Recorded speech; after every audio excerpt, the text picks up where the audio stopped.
Russia's foreign ministry has condemned the U.S.-Israeli strikes on Iran, calling it a, quote, pre-planned and unprovoked act of armed aggression against a sovereign and independent UN member state. Moscow demanded an immediate halt to the military campaign and a return to diplomacy.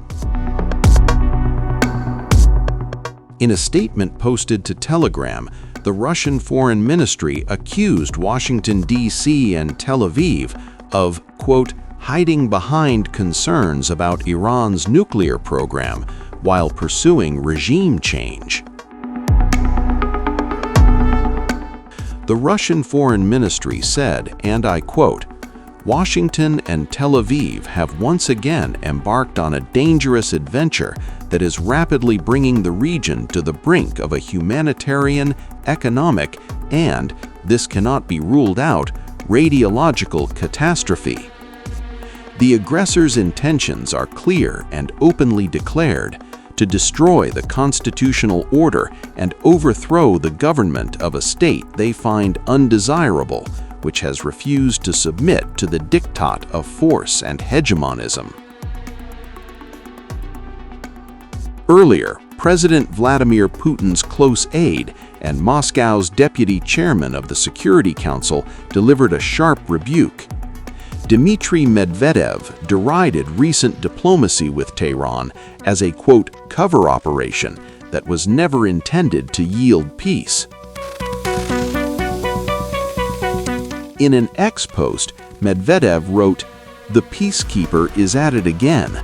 The talks with Iran were just a cover. Everyone knew that. So who has more patience to wait for the enemy's sorry end now?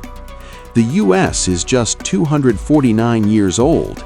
The Persian Empire was founded over 2,500 years ago. Let's see what happens in 100 years or so."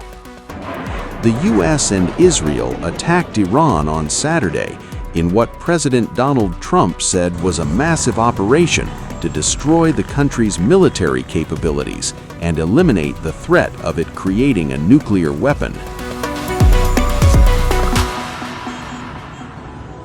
A short time ago, the United States military began major combat operations in Iran. Our objective is to defend the American people by eliminating imminent threats from the Iranian regime, a vicious group of very hard, terrible people. Its menacing activities directly endanger the United States, our troops, our bases overseas, and our allies throughout the world. For 47 years, the Iranian regime has chanted death to America and waged an unending campaign of bloodshed and mass murder, targeting the United States, our troops, and the innocent people in many, many countries. Among the regime's very first acts was to back a violent takeover of the U.S. Embassy in Tehran, holding dozens of American hostages for 444 days.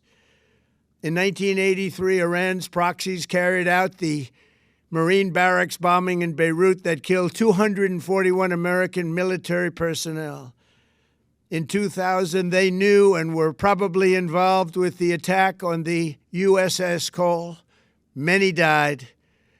Iranian forces killed and maimed hundreds of American service members in Iraq. The regime's proxies have continued to launch countless attacks against American forces stationed in the Middle East in recent years, as well as U.S. naval and commercial vessels and international shipping lanes. It's been mass terror, and we're not going to put up with it any longer. From Lebanon to Yemen and Syria to Iraq, the regime has armed, trained, and funded terrorist militias that have soaked the earth with blood and guts.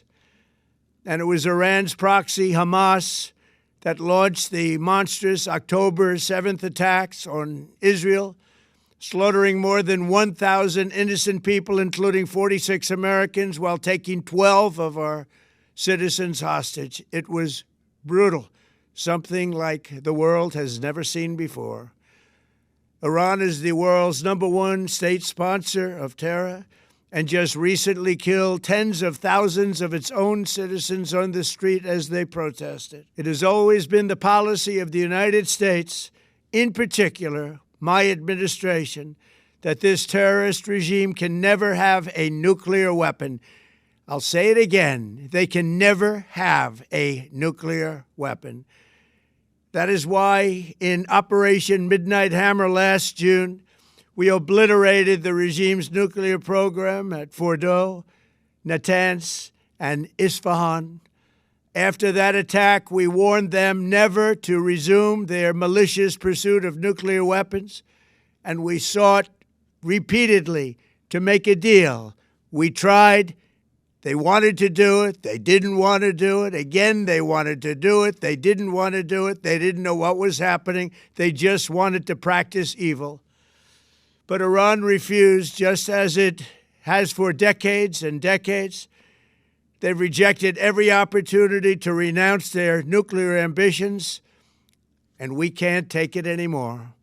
Instead, they attempted to rebuild their nuclear program and to continue developing long-range missiles that can now threaten our very good friends and allies in Europe, our troops stationed overseas, and could soon reach the American homeland.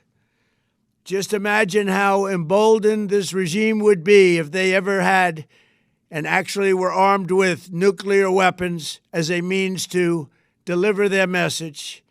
For these reasons, the United States military is undertaking a massive and ongoing operation to prevent this very wicked, radical dictatorship from threatening America and our core national security interests.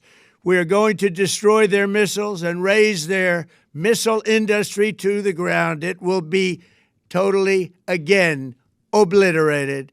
We're going to annihilate their Navy. We're going to ensure that the region's terrorist proxies can no longer destabilize the region or the world and attack our forces and no longer use their IEDs or roadside bombs, as they are sometimes called, to so gravely wound and kill thousands and thousands of people, including many Americans. And we will ensure that Iran does not obtain a nuclear weapon. It's a very simple message. They will never have a nuclear weapon. This regime will soon learn that no one should challenge the strength and might of the United States Armed Forces. I built and rebuilt our military in my first administration, and there is no military on earth even close to its power, strength, or sophistication. My administration has taken every possible step to minimize the risk to U.S. personnel in the region. Even so, and I do not make this statement lightly, the Iranian regime seeks to kill. The lives of courageous American heroes may be lost, and we may have casualties. That often happens in war. But we're doing this not for now. We're doing this for the future, and it is a noble mission.